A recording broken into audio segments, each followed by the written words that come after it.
Rajasthan super 100 देख रहे हैं आप। मैं हूं आपके साथ मनीष शर्मा। चलिए शुरू करते हैं सुपरफास्ट खबरों का सिलसिला।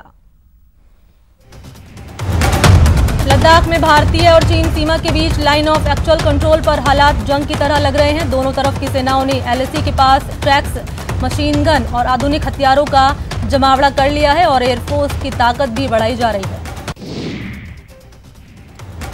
चीन सीमा पर हथियारों की तैनाती भारत को चुनौती दे रही है। वहीं भारत ने जवाब में एलएसी पर T-90 Bhishma tanks, BMP-2K infantry fighting vehicles, M777 ultra light howitzer guns, spike anti tank guided missiles, NEGEV light machine guns, TRG sniper rifles की तैनाती की है।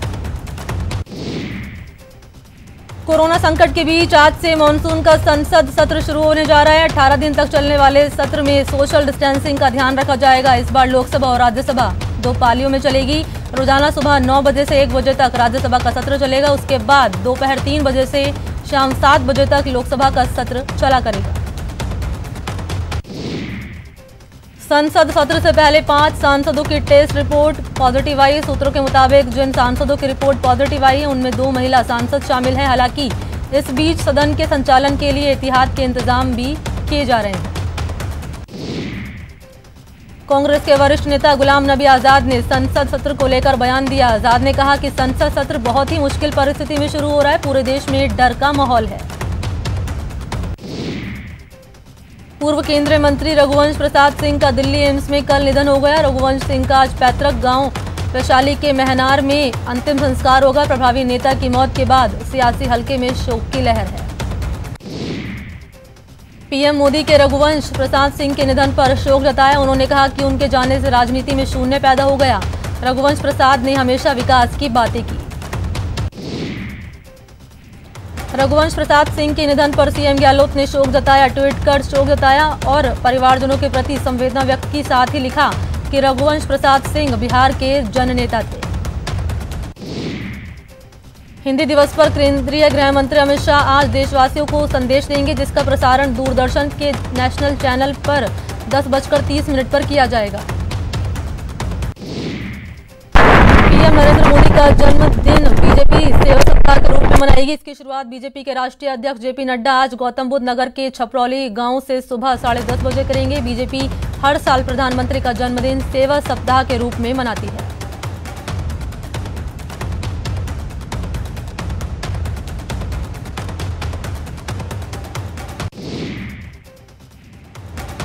कश्मीर के पुलवामा जिले में आतंकवादियों और सुरक्षा बलों के बीच मुठभेड़ हुई। आतंकवादियों के छिपे होने की सूचना पर सेना और पुलिस की संयुक्त टीम ने एक सर्च अभियान चलाया। इस दौरान दोनों तरफ भारी गोलीबारी हुई और सुरक्षा बलों ने आतंकियों को भागने पर मजबूर कर दिया।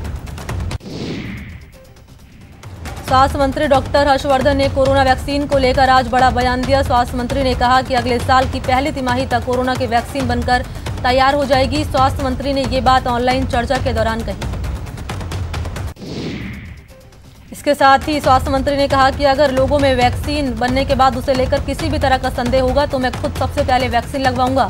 उन्होंने कहा कि टीका उपलब्ध होने पर सबसे पहले स्वास्थ्य कार्यकर्ताओं, वरिष्ठ नागरिकों और फ्रंटलाइन पर काम कर रहे कोरोना वॉरियर्स को दिया जाएगा। दिल्ली पुलिस स्पेशल सेल ने दिल्ली हिंसा मामले में जवाहरलाल नेहरू विश्वविद्यालय के पूर्व छात्र उमर खालिद को गिरफ्तार कर लिया। उमर खालिद की गिरफ्तारी UAPA के तहत हुई। पहले भी स्पेशल सेल उमर अब खालिद से पूछताछ कर चुकी है। पूछताछ में स्पेशल सेल ने खालिद से हिंसा के संबंध में कई सवाल पूछे। दिल्ली में आज से जिम खुलेंगे। कोरोना वायरस के प्रकोप को देखते हुए पिछले कई महीने से इसे बंद रखा गया था। जिम खोलने को लेकर दिल्ली सरकार ने औपचारिक आदेश जारी कर दिया है। इसी के साथ सोमवार से ही योग संस्थान भी खुल सकेंगे। दिल्ली में साप्ताहिक बाजार को भी 30 सितंबर तक खोलने की इजाजत दी गई है। सोशल डिस्टेंसिंग का पालन करते हुए ऐसे संस्थानों को खोलने की इजाजत दी गई है। दफ्तर विवाद के बीच बॉलीवुड अभिनेत्री कंगना रनौत ने महाराष्ट्र के राज्यपाल भगत सिंह कोश्यारी से मुलाकात की। इस दौरान कंगना की बहन रंगोली भी उनके साथ रही।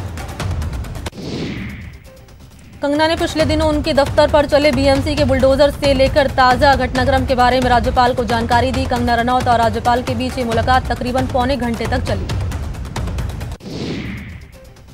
मीडिया से बातचीत में कंगना ने कहा कि मैं आम नागरिक के नाते राज्यपाल से मिलने आई हूं। साथ ही कंगना ने कहा राज्यपाल ने अपनी बेटी की तरह मेरी बातें सुनी।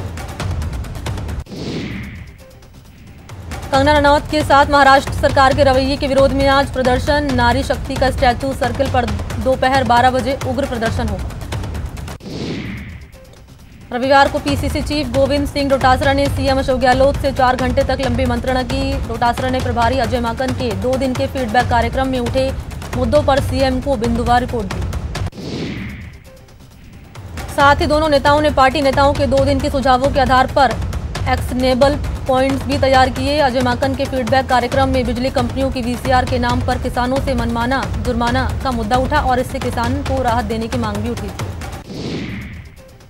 ब्यूरोक्रेसी के हावी होने और पार्टी नेताओं कार्यकर्ताओं की सुनवाई नहीं होने का मुद्दा भी फीडबैक कार्यक्रम में उठा था। डोटासरा ने सीएम को इससे अवगत कराया और इसके समाधान पर बात की। साथ ही ब्यूरोक्रेसी के हावी होने और पार्टी नेताओं कार्यकर्ताओं के ग्रासरूट स्तर पर काम नहीं होने के मुद्दे के समाधान पर भी विस्तार से चर्चा हुई। 2 अक्टूबर को जन घोषणा पत्र के क्रियान्वयन की सार्वजनिक की जाने वाली रिपोर्ट पर भी सीएम के साथ चर्चा हुई। कोरोना जागरूकता पर कल मेगा लाइव वर्चुअल संवाद होगा। सीएम अशोक गहलोत की अगुवाई में होने जा रहे सबसे बड़े लाइव संवाद में सभी मंत्री, कलेक्टर, एसपी, विधायक, स्थानीय जनप्रतिनिधि समेत जिलों के अफसर से लेकर ग्राम पंचायत स्तर तक लोग जुड़ेंगे। ये संवाद कल सुबह 11:30 बजे से शुरू होगा। इसमें देश के जाने माने doctors Randeep Guleria, doctor Devi Shetty, doctor SK Sarin और डॉक्टर नरेश नेत्रहान कोरोना पर संवाद करेंगे। इस संवाद में कोरोना की वर्तमान स्थिति, राजस्थान सरकार की कोशिश और तैयारियों पर चर्चा होगी। कोरोना बचाव और सावधानी के विकल्प पर देश के प्रख्यात डॉक्टर्स अपनी राय रखेंगे। प्रदेश बीजेपी की ओर से आज से सेवा सप्ताह का आयोजन किया जा रहा है। 14 सितंबर से 20 सितंबर तक रक्तदान शिविर लगाए जाएंगे। प्रत्येक जिले को मिनिमम 70 यूनिट ब्लड और 20 प्लाज्मा डोनेट करने की जिम्मेदारी दी गई है। दौसा में महुआ के ब्लॉक मुख्य चिकित्सा अधिकारी को राज्यसभा सांसद डॉक्टर किरोड़ी लाल मीणा पर धमकाने पर राजनीति गर्मा गई। बीजेपी ने ब्लॉक सीएमएचओ रमेश बैरवा द्वारा सांसद पर बेबुनियाद आरोप लगाने और महुआ विधायक ओम प्रकाश हुडला के बीजेपी कार्यकर्ताओं के लिए अभद्र भाषा को लेकर निंदा की। प्रतापगढ़ के छोटी सादड़ी में बीजेपी के प्रदेश महामंत्री का बीजेपी पदाधिकारियों और कार्यकर्ताओं ने फूलमालाओं से जोरदार स्वागत किया। बीजेपी प्रदेश अध्यक्ष डॉक्टर सतीश पूनिया के जल्द स्वस्थ होने की कामना के साथ प्रदेश भर में उनके शुभचिंतक धार्मिक अनुष्ठान कर रहे हैं। इसको लेकर पुष्कर में भी संगठन कार्यकर्ता राजेश चौधरी सरोवर के ग्वालियर घाट पर 7 ब्राह्मणों द्वारा महामृत्युंजय मंत्र के 1.25 लाख जाप करवा रहे हैं। लोकसभा स्पीकर ओम बिरला की पहल पर शुरू किए गए सुपोषित मां अभियान के सुखद परिणाम आने लगे हैं। अभियान के शुरुआती 6 महीने के पंजीकृत हुई थी। लगभग 60 से 70% महिलाओं के स्वास्थ्य में सुधार दर्ज किया जा रहा है। बूंदी में खा पंचायत के तुगलकी फरमान से जुड़ा मामला सामने आया। यहां गुर्जर समाज ने 5 परिवारों को हुक्का पानी बंद कर उन्हें समाज से बहिष्कृत कर दिया। इतना ही नहीं, दबंगों ने पीड़ित परिवार से मेल जोल रखने वालों पर 51,000 का जुर्माना भी लगाया है। समाज से निकाले जाने के बाद ये 5 परिवार मुश्किल में घिर गए। पीड़ितों का कहना है कि गांव में तलाई वाली 32 बीघा चरगा भूमि पर दबंगों ने कब्जा कर रखा है और इसकी शिकायत करने पर इन सुरक्षादारों ने खा पंचायत की मदद से उन्हें समाज से निकाल दिया। हालांकि मीडिया के दबाव के बाद स्थानीय पुलिस गांव पहुंची और दोनों पक्षों में सुलह कराने की कोशिश की। साथ ही पुलिस का कहना है कि अगर समझाने से बात नहीं बनी तो इस मामले में कानूनी कार्रवाई की जाएगी। चूरू के ढाणी कुम्हारान में युवक की बेरहमी से पिटाई का मामला सामने आया। उसको ये सजा भाभी के साथ छेड़खानी करने पर दी गई है। उस पर लोगों ने लाठी और धारदार हथियारों से हमला कर दिया। घायल युवक अस्पताल में भर्ती है। बीकानेर में रानी बाजार इलाके में कुछ युवकों ने निजी बस में जमकर तोड़फोड़ की। इन बदमाशों ने बस के कांच को भी चकनाचूर कर दिया। घटना में बस ड्राइवर को चोट आई। अस्पताल में इलाज कराया जा रहा है। बस में तोड़फोड़ की सूचना पर पुलिस मौके पर पहुंची और पूरे मामले की जांच शुरू की। वहीं पीड़ित पक्ष का कहना है कि उनकी किसी बस ट्रैवल्स वाले से कहासुनी हुई थी, जिसके बाद उसी बस ट्रैवल्स वालों ने युवक को भेजकर उनकी बस में तोड़फोड़ करवाई है। जयपुर एयरपोर्ट पर कस्टम विभाग ने बड़ी कार्रवाई करते हुए 24.5 लाख रुपए का सोना पकड़ा। पकड़े गए सोने का वजन 465 ग्राम है। सोने के साथ पकड़े गए एक आरोपी से पूछताछ की जा रही है। उदयपुर के सेक्टर 4 में निगम के कर्मचारी एक बैल को पकड़ने पहुंचे और उसे अपनी गाड़ी में डालने के लिए रस्सी से बांधकर लठ से पीटते रहे। बेजुबान पर किया गया यह अत्याचार देखकर क्षेत्रवासी चिल्लाने लगे और उसे मना करने लगे, लेकिन निगम के जानवरों ने एक न सुनी और उस बैल को तब तक पीटा तब तक वो लहूलुहान नहीं हो गया। नागौर के मेड़ता सिटी के छोटी देवी हत्याकांड के मामले में न्याय की मांग को लेकर विरोध प्रदर्शन का अनूठा तरीका अपनाया गया। वृद्ध महिला छोटी देवी का परिवार पिछले 7 दिन से पैदल मार्च कर रहा है। उदयपुर के कोटड़ा थाना इलाके में हड़मत गांव में अपने ससुराल आए युवक की मौत के बाद जमकर हंगामा देखने को मिला। मौताड़े के बाद घंटों चली वार्ता में करीब 9 लाख रुपए में जाकर समझौता हुआ।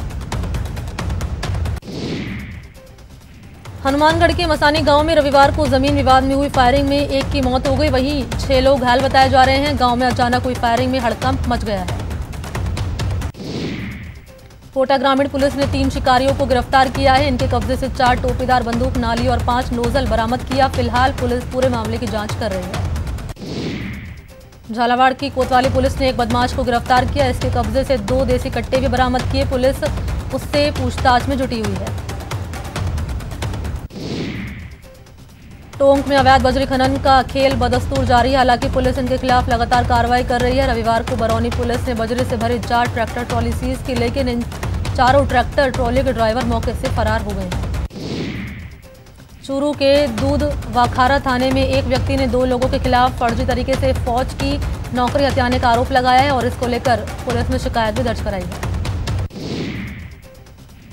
कोटा पुलिस ने लूट की वारदात कर फरार चल रहे आरोपी को गिरफ्तार करने में सफलता हासिल की। आरोपी के खिलाफ पहले से कई थानों में 8 मामले दर्ज हैं। 2 साथियों के साथ मिलकर नेशनल हाईवे पर लूट की वारदात को अंजाम दिया था। श्री गंगानगर की लालगढ़ जाटान पुलिस ने गणेशगढ़ में एक युवक को अवैध देसी पिस्तौल के साथ गिरफ्तार किया। पुलिस ने आरोपी के खिलाफ आर्म्स एक्ट में मामला दर्ज कर जांच शुरू की। कोटा की गुमानपुरा थाना पुलिस ने जानलेवा हमला करने के मामले में 2 आरोपियों को गिरफ्तार किया। आदिल और कलाम नाम के इन दोनों आरोपियों ने शेख मोहम्मद मुस्तफा नाम के युवक पर चाकू से हमला किया था। दोनों से पुलिस पूछताछ कर रही है। कोटा ग्रामीण की मंडाला थाना पुलिस ने 6 जुआरियों को गिरफ्तार किया। इनके कब्जे से 15,600 जुआ की रकम बरामद की। पुलिस ने मंडाला के अलग अलग इलाकों में दबिश देकर आरोपियों को गिरफ्तार किया। श्री गंगानगर की सादुलशहर थाना पुलिस ने 15 KSD में ओम प्रकाश बिश्नोई को 60 किलोग्राम डोडा पोस्ट चूरा समेत गिरफ्तार किया। पुलिस के हत्थे चढ़ा ओम प्रकाश बिश्नोई के पास से पुलिस ने एक कार और इलेक्ट्रॉनिक कांटा भी जब्त किया। कोटा की गुमानपुरा थाना पुलिस ने बाइक चोर गैंग के 2 सदस्यों को गिरफ्तार किया। इनके कब्जे से चोरी की 11 मोटरसाइकिल बरामद हुई। पुलिस दोनों से कई इलाकों में वाहन चोरी करना कबूला है। भरतपुर में डीग पुलिस ने कार्रवाई को अंजाम देते हुए अवैध देसी कट्टा और 2 जिंदा कारतूस समेत एक शख्स को गिरफ्तार किया। चूरू में लाल घंटाघर के पास हाथ में छुरा लेकर घूम रहे सदर थाने की हिस्ट्री शीटर सोनू उर्फ सोनिया को कोतवाली पुलिस ने गिरफ्तार कर कोर्ट में पेश किया, जहां उसे न्यायिक अभिरक्षा में भिजवाने के आदेश दिए गए हैं। श्री गंगानगर में एक हफ्ता वसूली का गुर्गा पब्लिक के बीच फंस गया। इसके बाद उसकी हाथों से लातों से खूब खातिरदारी की गई। घटना का वीडियो सोशल मीडिया पर वायरल हो रहा है। बाड़मेर में प्ले स्कूल यूरो किड्स के प्रबंधन के खिलाफ धोखाधड़ी का मामला दर्ज हुआ। शहर के ऑफिसर कॉलोनी निवासी डॉक्टर प्रहलाद राम कालवा ने कोतवाली थाने में मामला दर्ज कराया है। प्रतापगढ़ में प्राइवेट एम्बुलेंस संस्था संचालकों की कमीशन खोरी का मामला सामने आया, जिन्होंने जबरदस्ती निजी अस्पतालों में मरीजों को भर्ती करवाया। लोगों ने सरकार के चिकित्सा एवं स्वास्थ्य मंत्री के नाम SDM को ज्ञापन सौंपकर एम्बुलेंस संचालकों के खिलाफ कार्रवाई की मांग की है।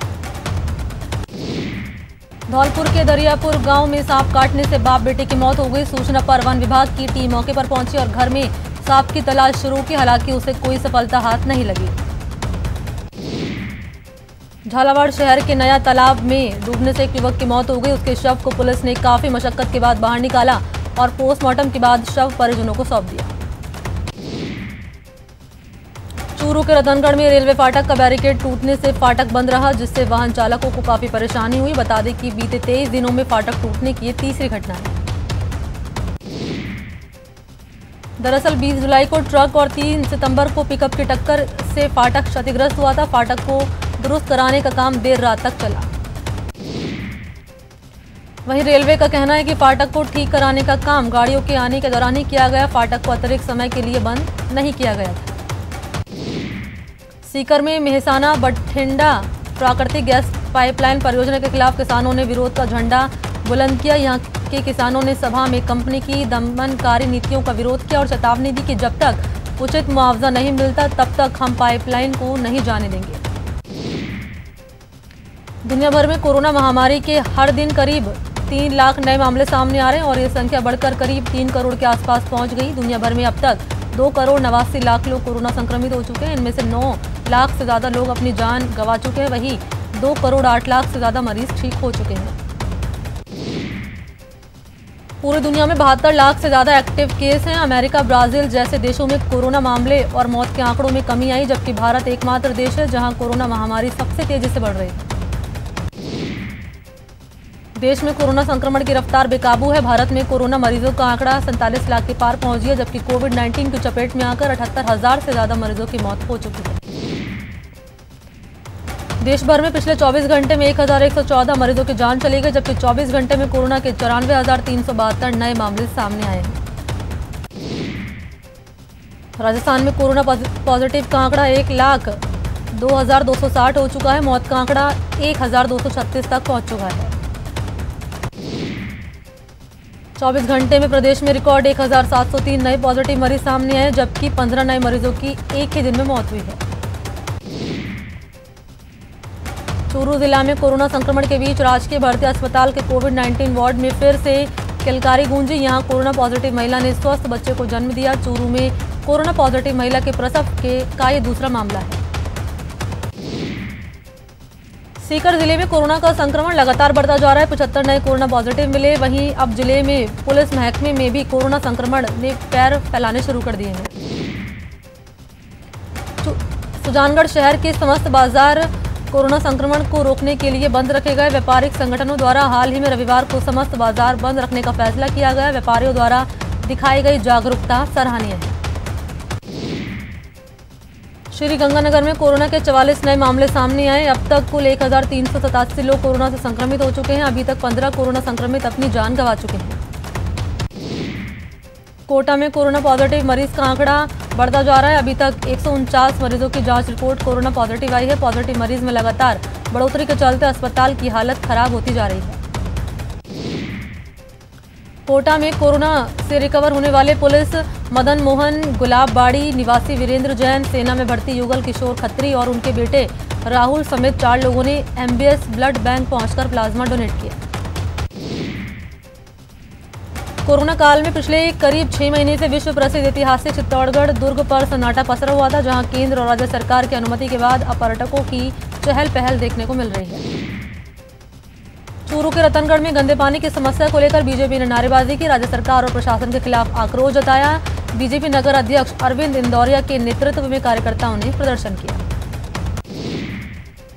अरविंद इंदौरिया ने बताया कि लंबे समय से परमाणा ताल के पास चूर रोड पर गंदा पानी जमा है, लेकिन प्रशासन की तरफ से कोई ध्यान नहीं दिया जा रहा है। ऐसे में वाहन चालकों के साथ स्थानीय लोग भी खासा परेशान हैं।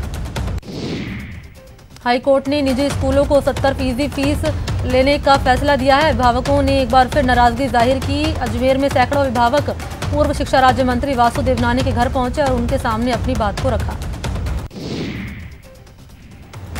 सुजानगढ़ के राव बीदाजी संस्थान में भारतीय किसान संघ की बैठक का आयोजन किया गया, जिसमें किसान आंदोलन के दौरान पुखराज चौधरी की मौत के मामले में सरकार से मांग की गई कि उनको किसान शहीद का दर्जा दिया जाए।